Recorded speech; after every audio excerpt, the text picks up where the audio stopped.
Welcome back to the channel. Thank you guys for hanging with me on this Wednesday. So I did a video a few days ago, frog fishing, and basically telling you that I really didn't have any other options other than maybe swimming a jig, but there was a lot of muck on the bottom, so I was constantly fighting that.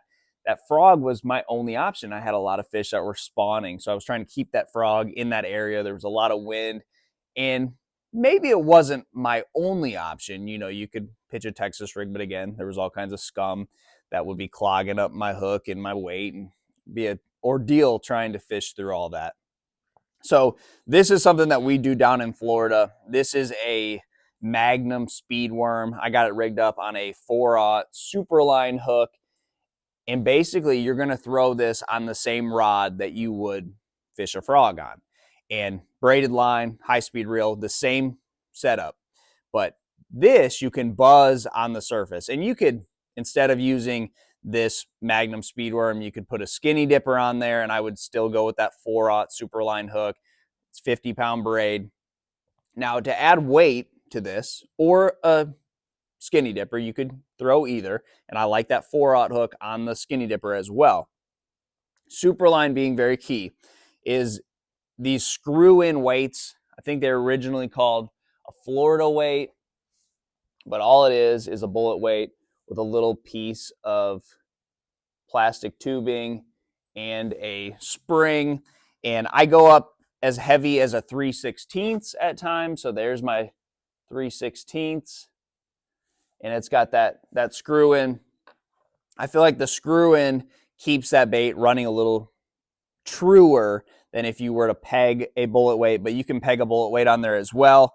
You can go as heavy as a 1/4. I typically don't go much heavier because I'm fishing this in the same areas that I'm throwing a frog. The 3/16 is a really good size if you still kind of want to buzz that worm on the surface, but you're maybe fishing with some wind, or you're trying to make really long casts because those fish are way, way back in the heavy cover. 3/16 is a good size. If you want to reel it really slow on the surface, you might go to like a 1/16 or a 1/32. You just got to kind of play with that, but anything from a 1/4 to a 1/32 is a really good size for this. And this is a versatile bait. As if you're fishing super shallow, that would be my setup, what I just gave you. But if you want to take this bait out and fish it a little bit deeper, maybe you're fishing some submergent vegetation that's in 5-6 feet of water, rig it up on fluorocarbon. I still like this bigger hook because if you go put it side by side with a 10-inch worm, that plastic is almost probably close to twice as thick. So on a 10-inch worm, I'm all about a offset shank round bend worm hook in a 5/0. I don't feel like that hook has enough bite for this worm, so I like that extra wide gap. And I still use that 4/0. And I use that Superline. You just got to go up to like 20-pound test, but that bait is so big and plastic so heavy that I don't feel like the 20-pound test is really muzzling the action of the worm. You know, it's kicking tail. You know, it's got that Speed Worm Ultra Vibe tail on it, so it has a ton of action. I don't feel like you need to go down to 15. 20 is still a really good size. And a lot of times you're not fishing this totally like you would fish a 10-inch worm.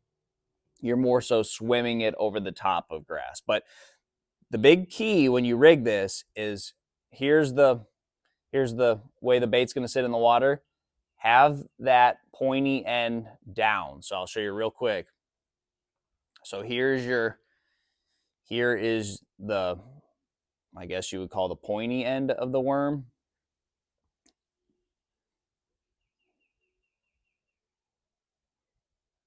And come out the other side of it.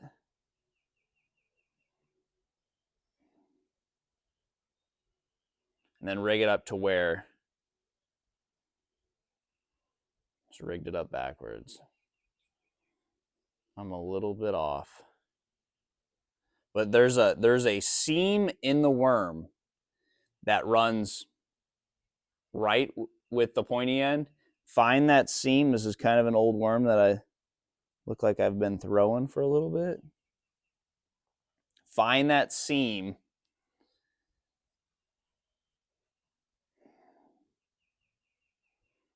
It's a lot of plastic, so you do need a little more hook.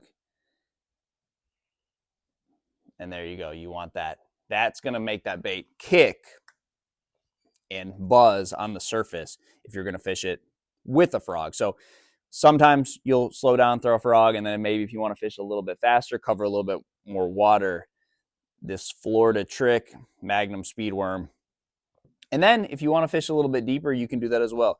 And that 3/16 is a great all-around size. So if you want to reel it slow because you know there's some fish on beds, or maybe you want to speed up because they're super shallow, there's some fish that are spawning in a foot of water, and you want to just buzz it over their head, you don't feel like you need to slow down, you can do all that with the 3/16. But that Magnum Speedworm, such a great bait, so underutilized. I get away from it at times. I got to remind myself how many fish I've caught on it, how many fish have jumped completely out of the water to eat that thing because they think it's real, and it's just an awesome bait. So try that around the spawn, post spawn, anytime you're around heavy cover, it should work.